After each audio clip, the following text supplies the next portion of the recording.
This is my first time making a video for YouTube. Hopefully it works out. I am 9 weeks post-op from a Fleur-de-lis tummy tuck with Lipo, BBL, and brachioplasty. I'm 41. I've had a gastric bypass. I had it in 2002. I was 400 pounds. So for half my life, I've been carrying around a lot of skin. And then, of course, you don't lose your fat cells. They just shrink. So I've had a struggle since the bypass to lose and gain like a yo-yo, but I never got back up to the 400 pounds. At one point, I did get up to 300 pounds. And that's when I was introduced to intermittent fasting. And I had lost almost 100 pounds in less than a year. And then COVID, gained some weight back, as a lot of people did. And then got back into business with fasting and working out. And I lost since July. So 6 months. In 6 months, I've lost 60 pounds. And I've put on muscle. I have a scale that I can watch my muscle mass change and water mass change, so that helps if I don't see the numbers change. But anyway, just trying to explain the amount of skin that I had, and I'll try to insert the photos before and after so you can see. But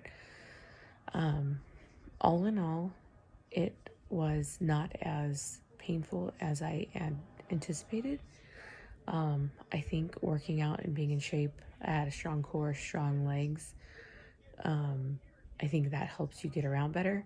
It is difficult to have a BBL and a tummy tuck at the same time because you have incisions pulling on either side. So it's you have to use your legs a lot to get up. They told me not to use my arms. Couldn't wash my hair, couldn't do a ponytail. I was supposed to lift them, but honestly, I think that's impossible. Totally impossible. I have to do my hair like this. It was totally clean for the surgery, and I only wash it like once a week anyway, so it's still pretty clean. One thing I did not anticipate, which I gotta give credit to a lot of the ladies out there that have posted tummy tuck recovery videos and supplies that you need, because you guys really helped me out. I educated myself for probably 2 or 3 years before I finally did it.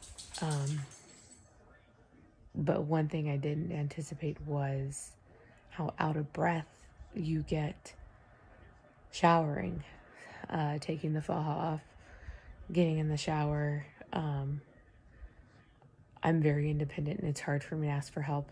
My boyfriend has been extremely helpful, and I've had to humble myself to ask for help.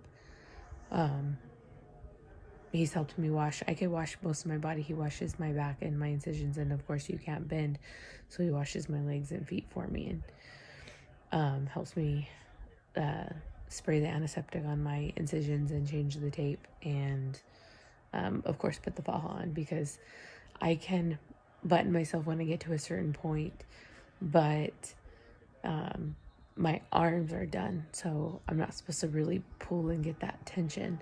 So I kind of help him pull, and then he buckles me. It's easier for me to take it off by myself than it is for me to put it back on, especially pulling back over the bum. But yes, you get extremely out of breath when you take the faja off and you take a shower. You're only supposed to have the faja off for like an hour max. One day he wasn't here, I was by myself, and I finally thought I needed to go number 2. And I didn't know if the slit in the faja was far back enough for me to poop, so I took the faja off when I was by myself. And I had a hard time. That's another thing I'll get to. But anyway, a faja was off for 2 hours before I could put it back on. I was out of breath for probably about 3 hours. Like, you immediately, the blood rushes through your body and you feel lightheaded and you fill up with fluid really quick. So the compression garment, even though they're tight, they really do help you. And walking really does help you. I haven't signed up for lymphatic massages. I kind of massage myself, and I could see the fluid moving into the drains. And my boyfriend also rubs my back, and my butt gets really stiff and full of fluid, and like near the incision, not necessarily on top of the incision. I do feel some pressure there, but the fluid buildup is mostly in the lipo areas. So hips, of course, they injected fat into my butt. My butt was already really big. I wanted it to fit my body, but I did want it to be smaller. So he did do lipo in some areas, and then to fill in like the dimples, he injected. So I did have some fat injection into my butt. But my back's really sore. That's where a lot of the lipo is. My arms were okay, but the fluid's been building up in my arms a lot more. My arms are very bruised. I do take bromelain. I was taking bromelain before the surgery. Some women suggested that. That's why they want you to eat pineapple, drink pineapple juice. But honestly, I think you'll get more bromelain from doing a supplement. And I did get a spray, and I think it's so much better. I have this table next to me. I set myself up in the electric recliner so I can help myself get up and down. And then like all my meds, chargers, like a lunch bag with waters, everything's right here. My protein drinks. So I have this spray. It's bromelain. It's organic liquid spray, non-GMO, doesn't have any sugar, and it has vitamin C. And it's 500 milligrams, and you just do 5 sprays in your mouth, and it tastes like if you just ate pineapple. It's really, really good. Liquid absorbs faster, of course, because I had gastric bypass. I also have issues with absorption, so I try to do liquid. This iron, I started it. I always had a problem with anemia even before this surgery, but I wanted my blood levels to be higher. I usually sit in an 11, which is technically anemic, but on the higher end, and that's with taking iron or getting iron infusions once a year. I used to get them twice a year, but I started this one. I got on Amazon, high potency. It actually tastes pretty good. It's raspberry.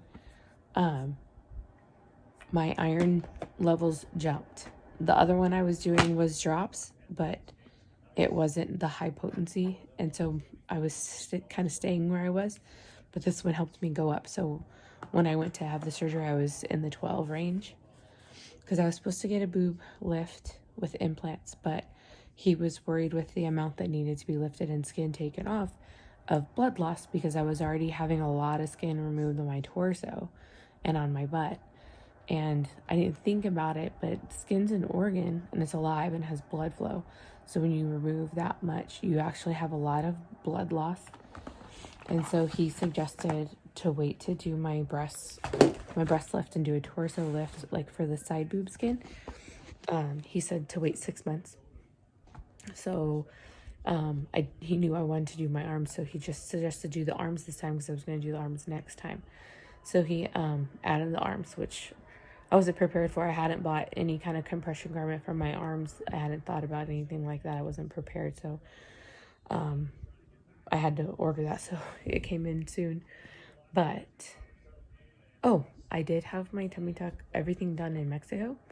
A friend had told me about it, and she knew like probably a dozen people at work that had went to this place. It's the Serona Medical Center in Ensenada. I had Dr. Diaz.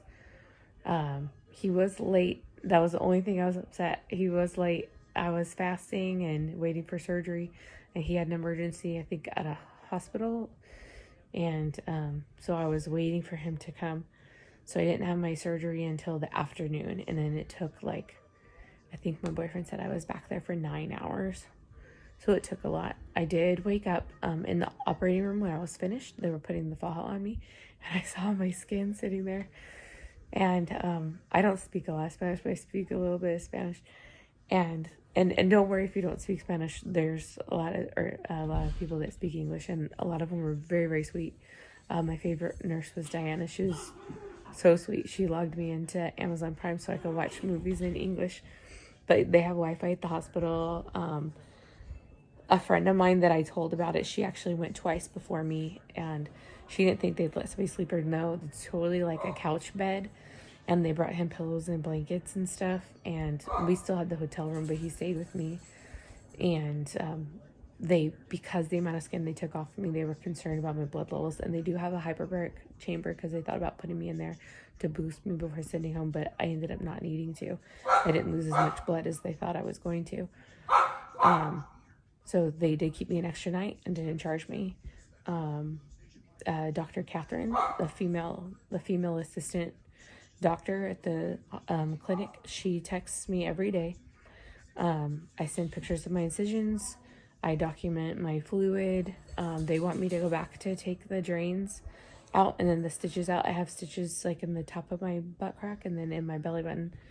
I don't want to go all the way to Mexico to do that, so I might do it myself. The stitches she doesn't want me to do, but the drains she said I could do, and she would video chat with me to do it once the fluid gets to a level where it's okay for me to do that. But I am taking the iron now to build myself back up.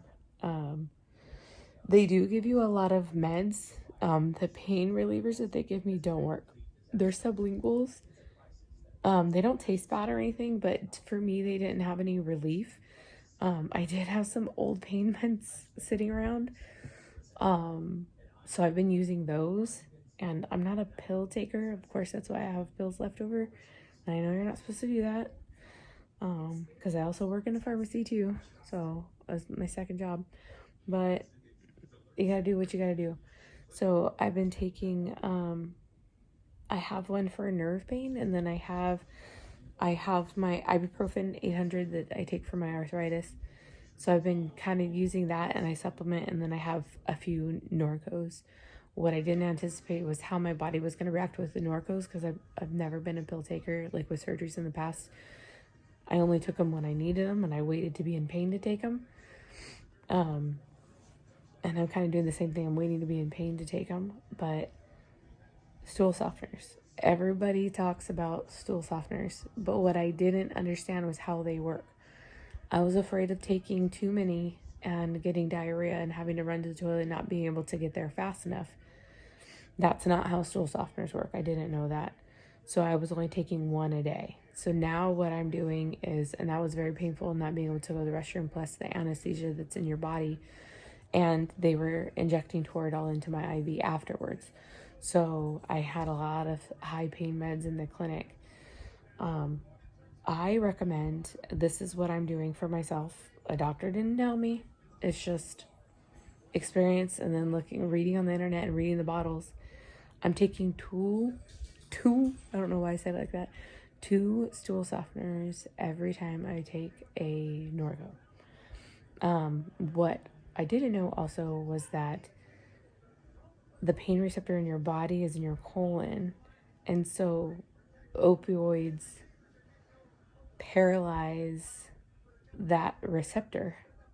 So it paralyzes the muscles in your colon. You can't push out your poop. And then it also gets very hard. So the stool softener doesn't make you have to go. It's not a laxative, but it softens it so that when your body is ready to push it out, that it's easier to push it out because you don't have the colon muscles helping you. So don't be afraid that you're going to crap your pants, because that's what I thought I was afraid of. But I take, like I said, I take 2 every time I take Norco, and I'm probably only taking 3 Norcos a day. When I couldn't go to the bathroom, I did cut myself off of them, and I was doing a muscle relaxer and the Motrin instead. And those days I felt okay. I didn't feel as good, but I felt okay. So the pain's not. And let's talk about pain. I'm not really in pain. Early this morning I was. I was having it feels like pulling in the back. I do have less skin, so I do have ripples at my stitches. I don't know how that's gonna heal. I have seen other people do it. It's not the doctor's fault. I just had excessive skin. I did not take care of my body, and I let myself get to 400 pounds. So it's just, I'd rather live with less skin than to worry about ripples on my back that my panties are going to cover. So we'll see how that heals. But anyway, I do feel pulling back there sometimes. And it had only been when I was trying to get up or down from the chair or anything like that, in and out of the car. But this morning when I got up for a walk, it was when I was walking, just picking up my leg to move it forward. And I'm not going at a run. I'm not doing my fast-paced walking like I had been doing before the surgery. So that's when I started the gabapentin, the nerve pain, which my friend that went to the same clinic, they gave her gabapentin, but they didn't give that to me. So maybe her needs were different than mine, or they changed. I have a whole different collection of stuff. They gave me blood thinners, antibiotic, blood flow pills. It's a little bit different. I researched it's a little bit different than the blood thinners. They gave me muscle pain pills. Those kind of helped, but the pain pills did not help. And then they gave me liquid tramadol. I only took it once, and that was in the hospital when they were discharging me, and all it did was knock me out. I did have some tramadol left from a surgery, and that also is an opioid, so it does the same thing with going to the bathroom. So if you take tramadol, take 2 stool softeners with that. So I could go back to that liquid. It does taste very bad. They recommended for me to like put it in a shot glass with juice to take it. That's what they did in the hospital. So if I do that, I just need to take stool softeners with it. I could go back to that because it does help me sleep. The Fajas, I bought one from them, and then I had one here, and I wanted to see, I like the one that they got. They got the Marina brand, and the one I got, the leg was longer. So my drain goes down my leg and then comes back up. And then so with that one being longer, like going a little bit past my knees, kind of like a capri cut, it was too hard for the drain. I think the traveling, I felt more tugging, and it was harder for me to adjust it. So I ordered 2 more that are going to come today. The Marina brand's really expensive. I did order one of those. But I ordered 2 other ones that were cheaper. So I want to see if I like those, and then I could send the Marina one back. But one of them has the arm thing built in. Right now, I have a separate arm thing, and then it's like the Marina one's like a suspender style that goes under the boobs. But the arm thing is really good. If I learn how to do a list, I can link the stuff that I bought.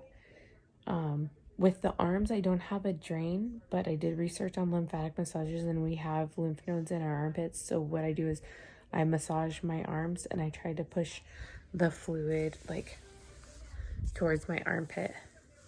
And so far that's been working for me. Like when my arms are sore, I do that, and then I do find some relief. And then everything else, I push like towards my belly button or down towards my stitches. And I know my drains are like on my sides. So I kind of massage from the legs up, stomach down, across the incision. And I try to push to those locations, and I could feel around on your body so you know where they put the drains, and you can see like a rush of fluid will come. I did have a couple of clogs, and one time I was massaging myself in one spot just because it was sore. I didn't realize, and that's when I saw whoosh, it just started coming out of me. So then I just started massaging every day, no matter what. When I'm sitting in the chair, I try to do my abs, my arms. When I get up to walk, while I'm walking, I rub my back and my sides, and I rub my butt. Another thing that nobody talked about, which I don't know if it's normal, is my butt's very numb. I don't know if it's, and obviously nerves are cut because they remove skin, but feeling around my butt, like where he injected fat, like when my boyfriend massages, I can feel pressure, but I can't feel his touch. It's very odd. And even on yourself, you could feel yourself, but from your hand, you can't feel yourself. So the numbing, I'm sure, is from that until the nerves like reconnect and go back. But it is very odd to, your butt gets kind of hard and numb. The numbing thing is kind of weird. I've had some friends that took their faja off because they couldn't breathe and they were trying to sleep without their faja.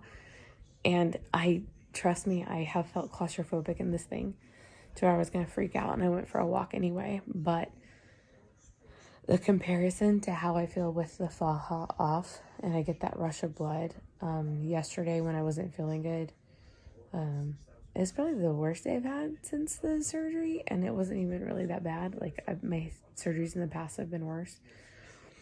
I kept feeling really dizzy when he was trying to clean my incisions for me, and I kept having to sit down.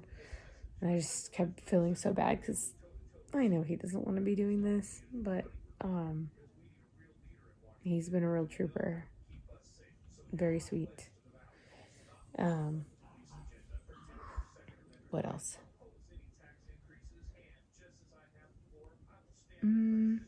I haven't used this. A lot of people recommended the Hibiclins, I guess is what it's called. I haven't used that. I've just been using Dial soap because it's what I always do, like when I get a tattoo, obviously, because it's antibacterial. And then I use, they just said to keep my belly button dry. They like dry it out with a Q-tip. They didn't say to put anything on it. They just said to make sure it's dry. And then to twist like gauze, like, you know, when you put the toilet paper up your nose, to twist the gauze, put it in the belly button, and then tape over it. So that's what I've been doing.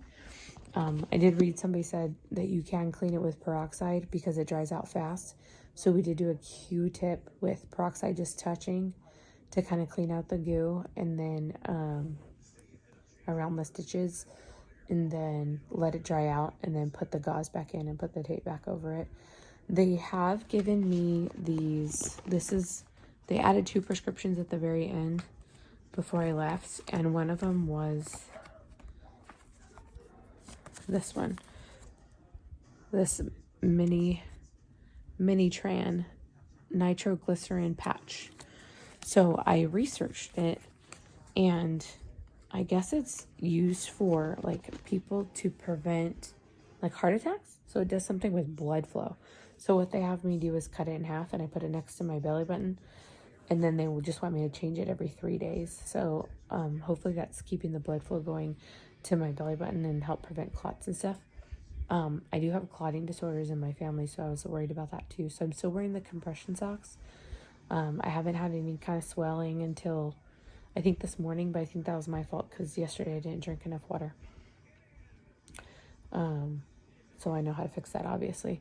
But yeah, the more water you drink, the more you walk, the less fluid buildup you're going to have. Do not get frustrated and take your faja off to sleep because you will fill up with fluid, and then you're going to be in a lot of pain. I think my friend who was in a lot of pain, she went to Mexico. I recommended this place because I heard about it, and then she went twice, but she didn't do the research that I did. They do help you, but they don't give you all the information that you need, especially preparation beforehand. They do, like a nutritionist contacts you and recommends things for you to stop eating beforehand. If you smoke, drink, things like that. And then the cardiologist asks you questions, and they do an EKG and things like that. And I didn't have any issues. I don't smoke or anything like that, and I cut way back on the drinking. So I haven't had any of those issues, but I did do a lot of research. So a lot of you girls out there that have been doing it, thank you. I can't remember your names specifically because I've watched so many, but thank you to everybody out there that documents their journeys, because I do want to have more surgery, obviously, to correct my wrongdoings of how I treated my body the first half of my life. Yeah, because I want to do my boobs and my side torso, and I want to do a thigh lift, and then I think that'll be it. The surgeon knows. He goes, you're going to lose more weight. He goes, and I could take more skin off. So he said we could do like a mini tummy tuck later.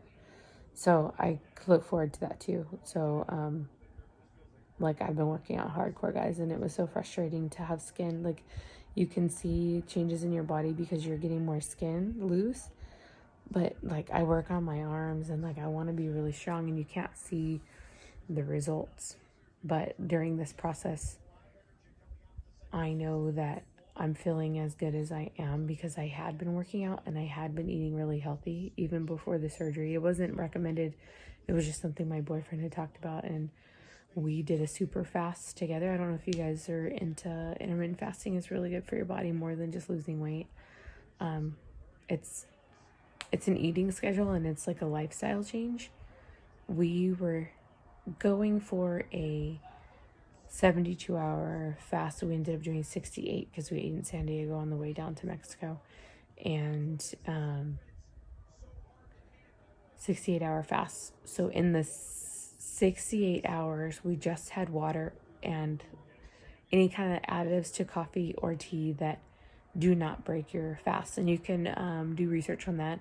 We use Splenda natural packets, not the Splenda natural in a bag, which is stevia. So stevia is safe. Allulose is also safe and healthy. There's other ones that are safe for fasting but not healthy, but don't do sweet and low or anything like that. So you can't do honey. I was drinking like hot drinks, like apple cider vinegar with the stevia, water, lemon juice. You can make a lemonade with lemon concentrate. There's nothing in it, water, and you can add the stevia to it and to taste to make it like lemonade, and add a little bit of salt so that you're getting your potassium and you can hold in your water. It actually wasn't that difficult, ladies. It wasn't that difficult. Maybe because we did it together and we'd watch TV, and when we got hungry, we'd make a hot drink and a cold drink for ourselves, and then we'd sit and watch TV and do it. But I did lose about 10 to 12 pounds. I think 10 to 12 pounds in those 68 hours. A lot of it, of course, is probably water weight. The apple cider vinegar did clean me out. I did go number 2 a lot. But it's also, once you get to fast over 24 hours, your body generates new cells. And I don't know if I'm doing this right, but like they eat the old cells or the old cells die off, or however you digest them. But anyway, that's what there's a lot of healing qualities. He had nerve damage in his leg, and he started getting feeling back, like tingling that he hadn't had in years. I have arthritis, and I know it's really good if you have inflammation. So if you have an autoimmune disorder, I would highly recommend trying fasting. I do have hypoglycemia. So when I was first introduced to it, I thought that I would have low blood sugar episodes from not eating, but you don't. Your body maintains itself, and your brain is actually sharp. Think about how you eat, how you act after you eat. You want to take a nap because you're releasing like serotonin, or I don't know, I'm not a brain specialist, but anyway, your body releases chemicals that relax you. So when you are working, that's when I would recommend being in your fast and part of your sleep, because your brain's a lot sharper. I mean, that's why they shouldn't feed our kids, and we shouldn't feed our kids before state testing and all that kind of stuff. But anyway, that's a whole new rant. But anyway, I am 9 weeks. I wish.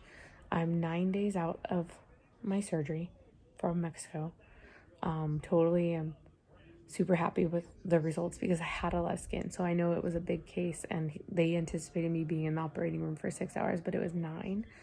So it was a big job. And he took off about an inch more skin off my back than he had originally marked. And my boyfriend had said when he marked it, they had a ruler and they were measuring it to draw the lines. And he said at first it was 5 inches. So I think he took about 6 inches off the skin on my back. Now, when I saw my skin in the operating room and I asked them to weigh it, that's what I was going to get to. I got sidetracked. Totally ADHD. Oops. Squirrel. I asked them to weigh it, and they told me in kilos. But what I don't know is if that was just my belly. Like, it looked like where my belly button was. So it looked like my belly skin. I don't know if it was all of my skin, but whatever was right there, the guy weighed it for me, and it was like 12.8 pounds when I went back to my room and converted it from kilos to pounds. So I at least had 12.5 pounds of skin removed and fat. And, I had the skin removed from my arms, my tummy, my butt. Of course, the pubic lift is included with the tummy tuck because I have to lift everything. I'm unfortunately one of those people that gained weight down there too. So far I'm happy with my results. Oh, that's another thing. My friend told me that, but I didn't research it until now. Your pubic area gets really swollen, and nobody really talks about that. So I'll talk about that too. I already talked about poop and the out of breath thing and everything. I want to talk about the things that I didn't hear on the videos. That's one area. Like, I had lipo and then I had the lift. My friend didn't do that. She had an extended tummy tuck. She didn't do the BBL with it. She did the BBL later. And she didn't even have lipo down there. But you get swollen because when you wear the faja, it's open down there. So a lot of the fluid goes down there. So you're really puffy because there's no compression. So I hope that eventually goes down. I tried to research it, and that's what they said is why it's open. Like, that's why you get a lot of fluid down there. And they're like, put a maxi pad or put some gauze. I don't think that provides compression. It provides cover so that you're not like exposed. But I mean, I put clothes on over my faja. But no, like, I was really swollen today when I went to go walk. I slept really good, so I guess I filled up with fluid when I was sitting, and I just felt really swollen. So walking was uncomfortable because I'm like, is this what a guy feels like with like balls hanging there in front? I don't think I could be a guy, but anyway, hopefully this video is helpful to someone. I will do another one. I'll try to figure out how to put the pictures. Hopefully I could insert them and you could see them as I've been talking. I've never done this before, but I want to be helpful because a lot of girls helped me, and then there were still things I'm just figuring out on my own. So if you don't like my video, just don't like it and stop it and keep going. But I'm not trying to get followers. I'm not trying to get endorsements. I'm just trying to give my experience, and maybe it'll help someone else. But yeah, I highly recommend an electric recliner. I couldn't find one at a reasonable price that would stand you all the way up. I know those are ideal if you want to be independent. This one, it's electronic lift and back, so it does help me to where I can push off and then use your legs basically to do a squat because you can't bend. So just stay straight up and then use your legs a lot. So if you're planning on having surgery, start doing a lot of squats. Get your legs strong because that helps you on and off the toilet as well. Get your torso strong. Because when they do the diastasis, whatever is called the internal corset, when they sew you up, you feel really tight. But I know my core was strong anyway, even with that.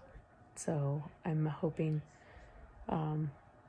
maybe that also helped in my recovery. I'm thinking that the super fast also helped jumpstart me into my recovery, creating new cells and stuff leading up to. And I'm hoping in the next week or two, because when you have a BBL and they do a fat transfer, you have to feed the fat. So I still have to have some calories. I actually haven't been eating healthy, and it's so bad, and it's probably contributing to my swelling. So I need to go back to eating clean.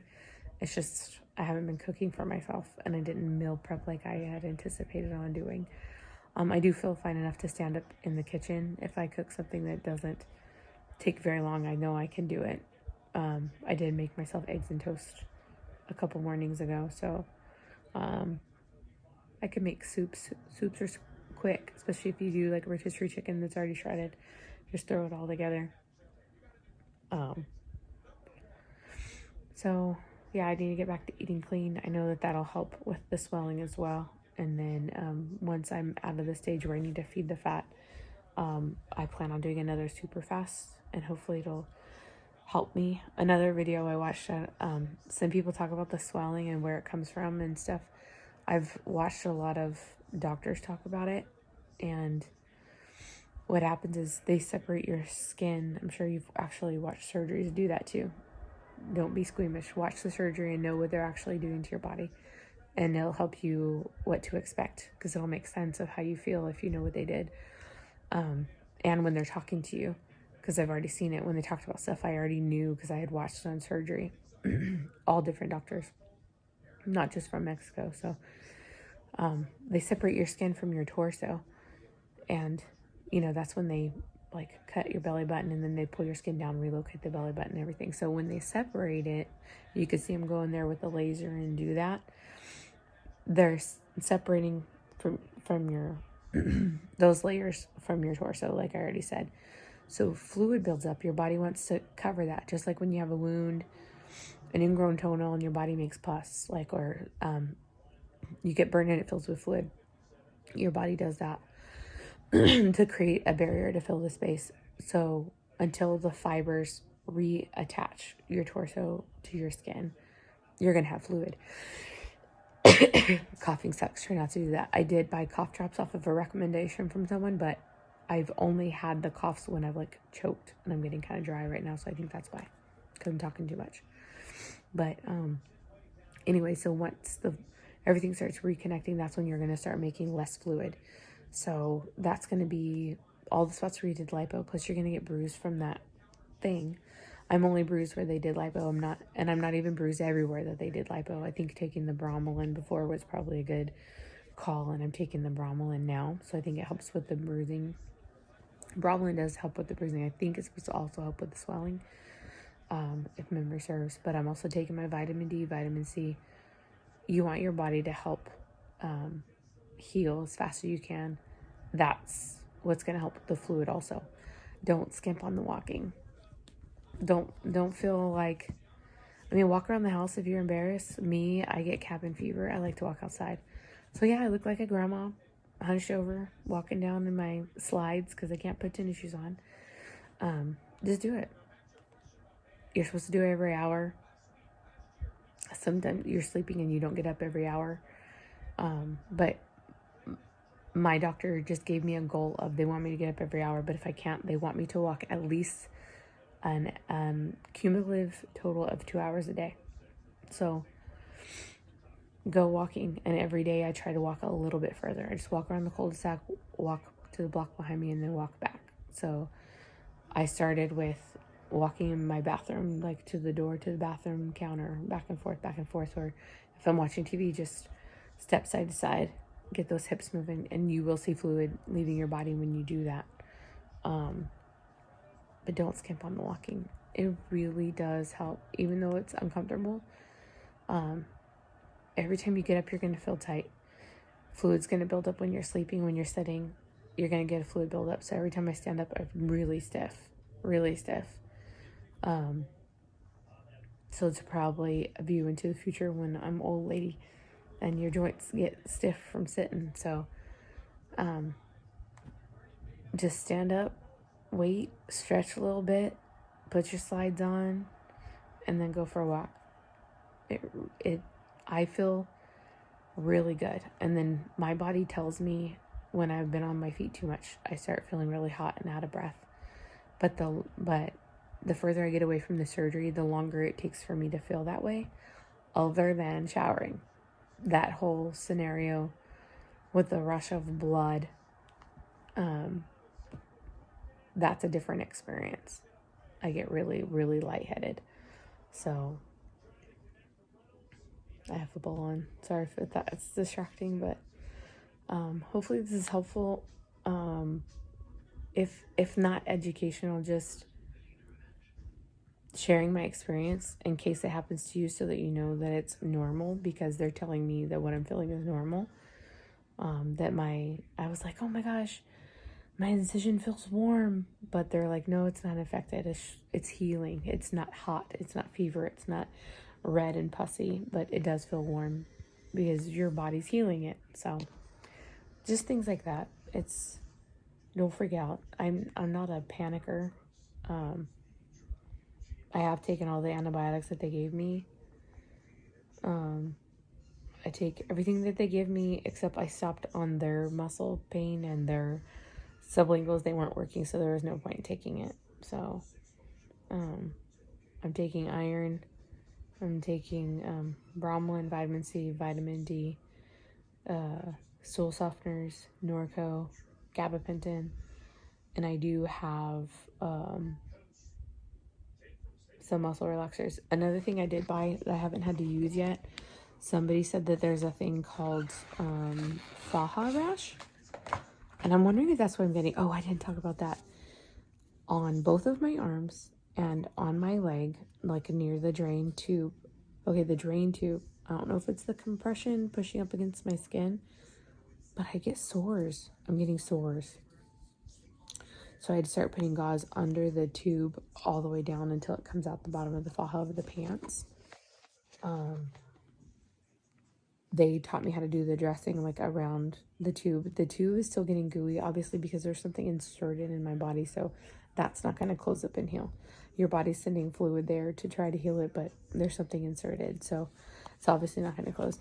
But anyway, maybe that is the faja rash. I'm getting actual blisters. I think another girl explained it differently, but maybe this is how mine's reacting. So I'm going to try this. She recommended this. I got it on Amazon. I have it upside down. Muddy Honey. Wound and burn dressing. So it makes sense that maybe those blisters are a faja burn. So I'll put this on it. I'll try that. This was highly recommended. I don't know how much everything was. People would recommend stuff, and I would try to find the most reasonable price things. You are going to go through a lot of gauze at first. I did buy the foam boards. They left really weird impressions on me. I don't know if it's because I'm plus size. I will share my weight. Morning of surgery, I was 210, and I'm 5'9", and I have a lot of muscle. I would always kind of be conservative in the sizes that I would wear, and so the one faja I bought, and I knew because it fit me that it was going to be too big after the surgery, that was a 2X. So I returned the 2X, I kept the 1X, and then they put me in a large. So I'm in a large faja. So, and it has 3 hooks, and I'm on the loosest one. So then I'll go to the next one. So I did buy one of the ones I bought on Amazon that arrived today is 5 hooks. So I'll see how that one works out. I also have another surgical binder that when I walk, I add it. Sometimes I take a nap in it too, to help more compression on my stomach to try to avoid the fluid. But the pain I was having yesterday, the gabapentin seems to be helping. So that's really the only pain I've had. In the hospital, I did have pain.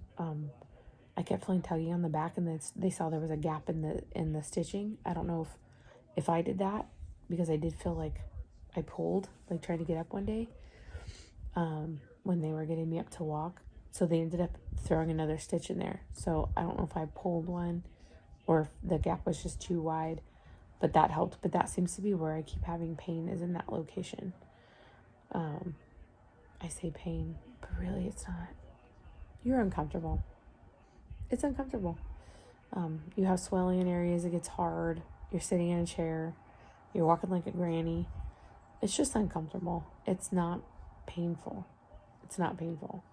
I was going to try to do it on my own. If I had not done my arms, I would be capable of putting the faja on myself. I could totally take care of myself. But because I have my arms done, they didn't even want me to wash my hair or even do a ponytail. So I still use my arms, but to pull that hard to put the faja on, I don't want to mess my arms up. So he does help me do that. So, and situating my pillows under my legs when I sit here. But okay, I talked enough. This video is almost 45 minutes. I didn't anticipate it being that long. I will do another one. I'll try to keep it short and sweet. Hopefully I can figure out how to edit out some nonsense that I'm talking, but if you guys have any questions or whatever, post it, and then I'll try to figure out how to answer them. Like, I'm not real YouTube savvy. I watch YouTube to learn how to do things like fix my car and things like that, or from you ladies that had plastic surgery too, but it's really not that bad. And Mexico price so much better than America, and they were very sweet, and I will totally go back to that same clinic again. Like I said, my good friend has already went twice. The other people was like a friend of a friend, but one of my friends went twice. She had a implant change smaller, so she had a breast lift with a smaller implant and an extended tummy tuck, so that's hip to hip. And then when she went, and she had Lipo 360, and then when she went back, she did more Lipo, and then she got the BBL. So she didn't have all the stuff that I have at mine. So she was anticipating me not feeling very good, but it's just uncomfortable. I know I have a high tolerance of pain. And some ladies out there were like, oh my God, I wanted to die. They probably haven't had surgeries. My gastric bypass was in 2002.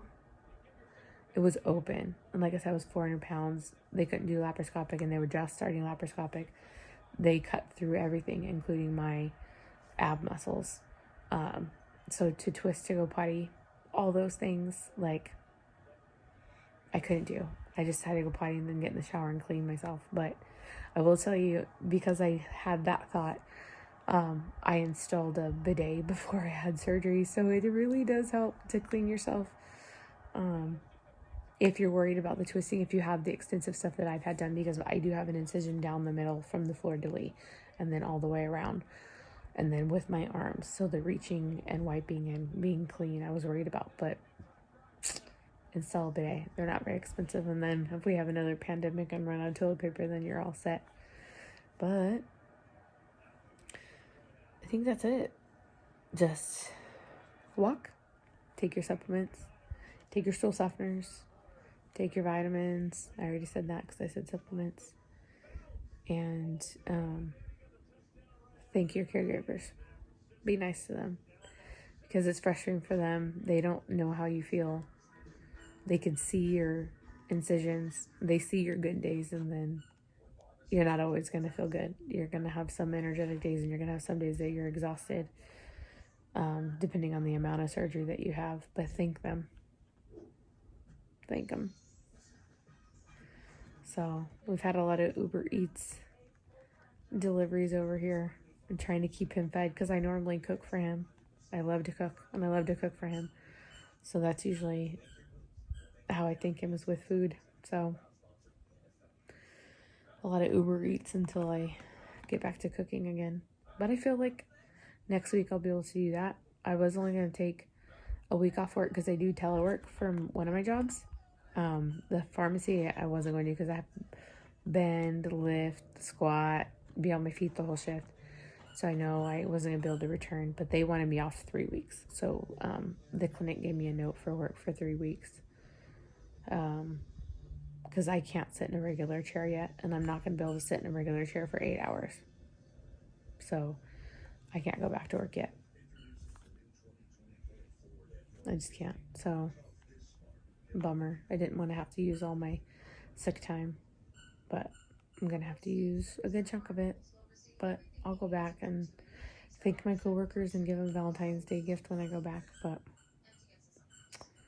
yes, I highly recommend the Ensenada Medical Clinic. On Instagram, don't know if I'm saying right, Embellecete. It's EMBELLECETE. There's a Embellecete and Embellecete XL. They do stories of the surgeries that they do, the before and afters, and then you just message them on there, and you can get your quote. You send them pictures. They'll tell you the pictures that you need.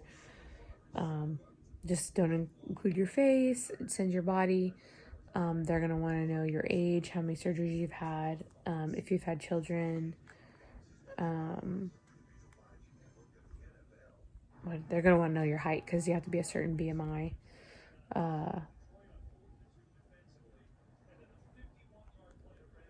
What else? Yeah, they just wanted to know that. And then I told them what I wanted, and then they gave me a quote. And then because my body was more extensive, like with the skin, the quote took a little bit longer because they had the doctor look at it first, the actual surgeon, instead of the other doctor. If you're a cut and dry, they can give you a number.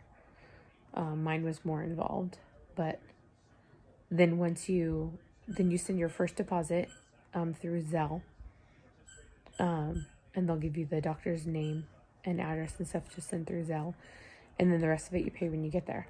So what I had been doing is my second job, all my checks were going towards my credit cards, so I was going to pay with credit cards. I had some cash taking into Mexico, and then I paid the rest on credit cards because the arms were cheaper than the breasts. I didn't have to max out all my cards. So I don't have a lot of credit cards with high limits, so I did use 2 credit cards.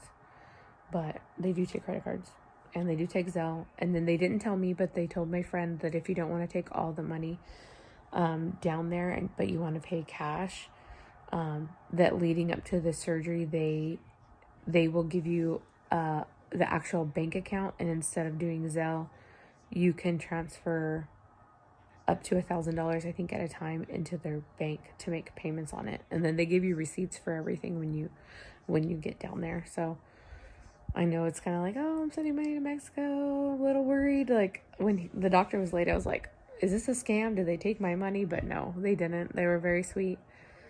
They feed you really well. They make fresh juice every morning. They fix you breakfast, lunch, and dinner.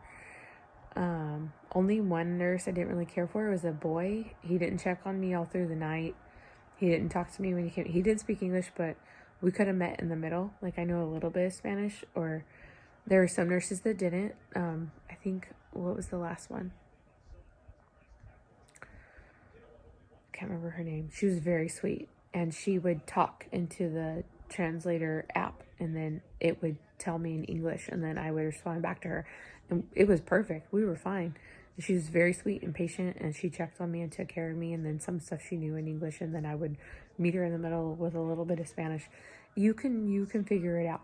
You can figure it out. If you try and you have patience, you can figure it out. But they were really, really good. Everything was clean. The lady would come mop the room every day, and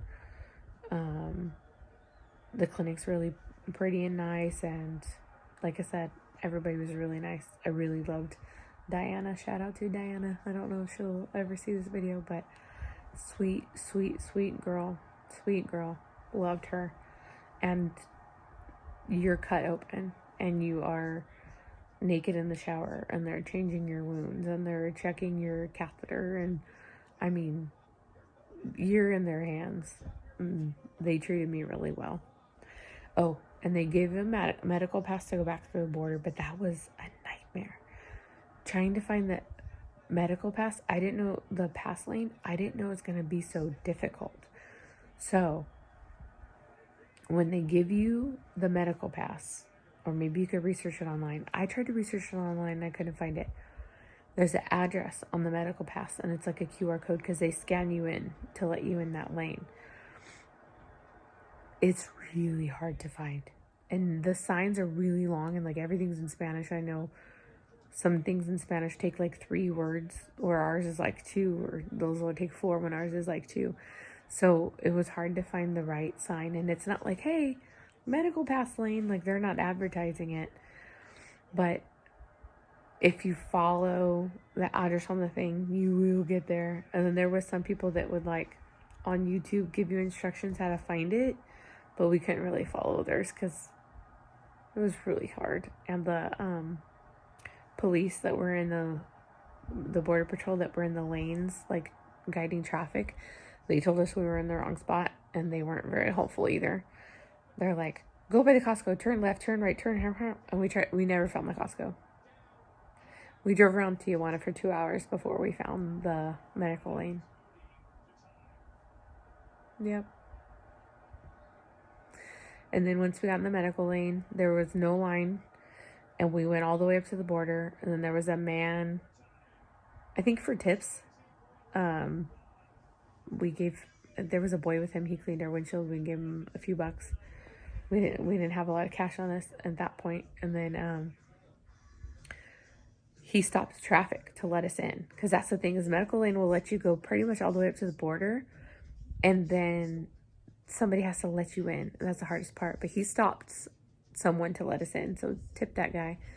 And then from there was probably about 8 cars in front of us. Like, we went through a small gate, and then it expands to all of the lines to go out. Honestly, I don't think they stamped our passports. They checked them, and then we told him why I was there. So he wanted to see the meds that they gave me, I think to make sure that I didn't get opioids, or that what was prescribed. So he just opened the car. They didn't search our luggage. They only went through the bag that had, they gave me a medical clinic bag. I think it's covered up. I had the clinic's name on it, and all my meds were inside of it. So he just opened that. He was kind of rude. I think they're all kind of rude. They just don't want to be there. But it wasn't that long. There is a website that tells you the wait times to get through. I was going to originally try to do the pedestrian gate and have someone just pick me up and walk through the pedestrian gate, but they changed the hours of the pedestrian gate, and it's only from like 9 to 2, and I didn't know what time they were going to discharge me. So if I got discharged like at 1, Ensenada is like an hour and a half away from Tijuana, I wasn't going to make it on time. So because that clinic does have free transport, so if you stay in Tijuana, like if you get a hotel, or if you want to drive across and park there, they'll pick you up in Tijuana, take you to the clinic, and then when you're discharged, they'll take you back. That's as far as they'll go. Or if you stay in Ensenada at a hotel, they'll pick you up and take you to the clinic. If your loved one wants to sleep in or whatever. I think my friend's, her companion went with her with the transport. So they do have free transport. This hospital, there are other clinics in Mexico that are cheaper. This one I went to because I knew people that went there. But watching other people's videos, I'm learned that some clinics, they don't include the price of the labs, the night stay in the hospital, the EKG, the appointment with the cardiologist. They don't. So when you get down there, after they code you for your surgery, then they want more money. This clinic doesn't do that. They pay once the anesthesiologist clears you, which the labs, the EKG, the anesthesiologist, or not the anesthesiologist, the cardiologist, everything's included. And then the surgery, the one night stay, everything's included. And because they wanted to keep me 1 or 2 more nights, they said that they wouldn't charge me because it would be their choice. So I went ahead and stayed 1 more night, and then my blood levels were fine, so they felt fine with letting me go. But the only add-ons that I had, other than swapping out arms for boobs, that was like a $2,000 difference. Like, it was $2,000 cheaper to do arms instead of boobs. But it was the medicine. So the medicine ended up being, they added on, I think my friend paid $100. They added on for 2, and she also had hers. Her last one was a year ago, and she didn't need as much as me. I think it was $220 American, and then I bought a faja from them, and the faja was $150, I think. But they were gonna know what size I needed to be in, so I just wanted them to do it. So they put it on me in the clinic. If you take one with you, they'll change you out into that one. I didn't take one with me, so they laundered mine like really fast. So I just had to sit on the bed wrapped in a towel, and then they came back and it was all clean. So they are willing to do that for you as well. I think those are the only 2 things that I added on: the faja and the meds. That's it. And if you take your faja, you don't have to buy theirs. They'll want you to give it to them so they can put it on you in the operating room, and then the meds, they just do it after, when they see what the doctor wants to prescribe. I think after they see because of my blood count and the extensive stuff that I had going on, I think with the loss of the blood flow and stuff from the amount of skin, I think I had a lot of extra prescriptions that they wanted to give me. And they gave me liquid iron. They did give me liquid iron, which I already had, but I mean, I'll eventually use it because I've always struggled with anemia. So Okay, now I'm at an hour. I will definitely have to cut this video down. But thank you for being patient. Hopefully this video makes it to YouTube. Hopefully it helps someone. And then I'll try to figure out how to put my pictures in so you can see it. Because I am a plus size, I guess, surgery. I am the XL surgery. And hopefully I'll try to help someone. And then I'll put more updates and try to figure it out. I do have an Instagram where I'm documenting my weight loss and mental health journey of getting better. So maybe eventually I'll make that one public, but right now it's private and it's just me. But thank you guys. Bye.